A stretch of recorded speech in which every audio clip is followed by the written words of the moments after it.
अच्छे लोगों के साथ हमेशा बुरा क्यों होता है?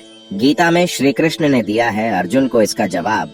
श्री कृष्ण ने अर्जुन को जवाब देते हुए समझाई है, ये बात लोगों को उनके कर्मों का फल हमेशा मिलता है। गीता सार। आपने महसूस किया होगा कि जो लोग अच्छे कर्म करते हैं वो परेशान रहते हैं, वहीं जो बुरे कर्म करते हैं वो खुशी से रह रहे होते हैं।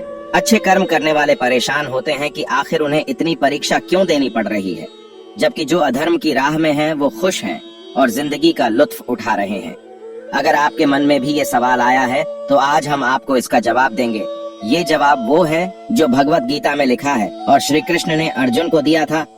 भगवत गीता में वर्णित कथा के अनुसार जब भी अर्जुन के मन में कोई दुविधा होती थी तो वो श्री कृष्ण के पास पहुंच जाते थे। एक बार की बात है, अर्जुन ने भगवान श्री कृष्ण के समीप आकर कहा कि वो दुविधा में हैं और इसका जवाब वो श्री कृष्ण से चाहते हैं। श्री कृष्ण ने पूछा कि क्या सवाल है? अर्जुन ने कहा, मुझे ये जानना है कि अच्छे लोगों के साथ हमेशा बुरा ही क्यों होता है, वहीं बुरे लोग खुशहाल दिखते हैं। अर्जुन के मुंह से ऐसी बातें सुनकर श्री कृष्ण मुस्कुराए और कहा, मनुष्य जैसा सोचता है और महसूस करता है वैसा कुछ नहीं होता है, बल्कि अज्ञानता की वजह से वो सच्चाई नहीं समझ पाता है। अर्जुन उनकी ये बात समझ नहीं पाए। इसके बाद श्री कृष्ण ने क्या कहा वो जानते हैं। श्री कृष्ण ने अर्जुन से कहा, पार्थ, मैं तुम्हें एक कथा सुनाता हूँ, उसे सुनकर तुम समझ जाओगे कि हर प्राणी को उसके कर्म के हिसाब से ही फल मिलता है। प्रकृति हर किसी को अपनी राह चुनने का मौका देती है। अब वो मनुष्य की इच्छा पर निर्भर करता है कि उसे धर्म की राह चुननी है या अधर्म की। कथा शुरू करते हुए श्री कृष्ण ने कहा, एक नगर में दो पुरुष रहा करते थे। एक पुरुष व्यापारी था जिसके जीवन में धर्म की बहुत महत्ता थी। वो पूजा पाठ में यकीन रखता था। वो हर रोज मंदिर जाता था और दान धर्म भी करता था और हर रोज भगवान की पूजा करता था। वहीं दूसरा पुरुष बिल्कुल विपरीत था। वो हर रोज मंदिर तो जाता था लेकिन पूजा करने नहीं, बल्कि मंदिर के बाहर से जूते चप्पल चुराने। उसे दान और धर्म से कोई लेना देना नहीं था। समय बीतता गया और एक दिन बहुत जोर की बारिश हो रही थी। इस वजह से मंदिर में पुजारी के अलावा कोई नहीं था। ये बात जब दूसरे पुरुष को पता चली तो उसने कहा कि ये सही मौका है मंदिर का धन चुराने का।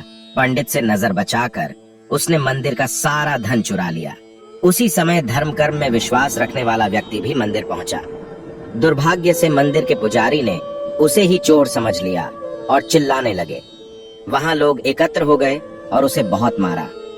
किसी तरह वो बचते बचाते वहां से निकला तो दुर्भाग्य ने उसका साथ वहां भी नहीं छोड़ा। मंदिर के बाहर वो एक गाड़ी से टकरा गया और घायल हो गया।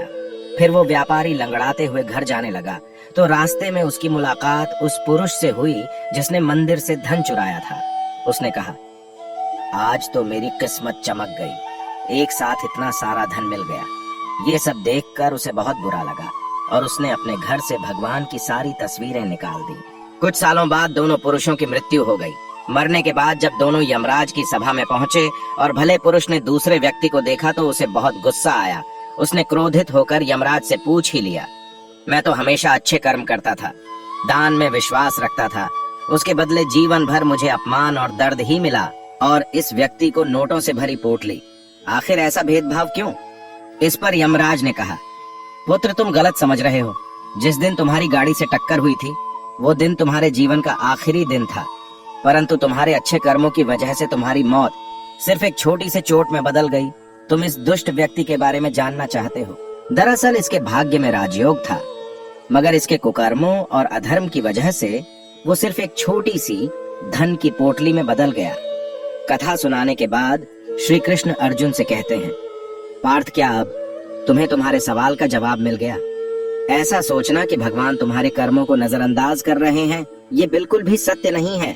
भगवान हमें कब क्या किस रूप में दे रहा है मनुष्य को समझ में नहीं आता है, मगर आप अच्छे कर्म करते रहें तो भगवान की कृपा हमेशा बनी रहती है।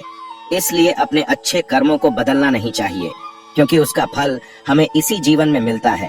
इसलिए मनुष्य का फर्ज है कि वो हमेशा अच्छे कर्म करते रहें, क्योंकि श्री कृष्ण ने गीता में भी बताया है कि किसी के द्वारा किया गया कर्म बेकार नहीं जाता है, चाहे वो अच्छा हो या बुरा।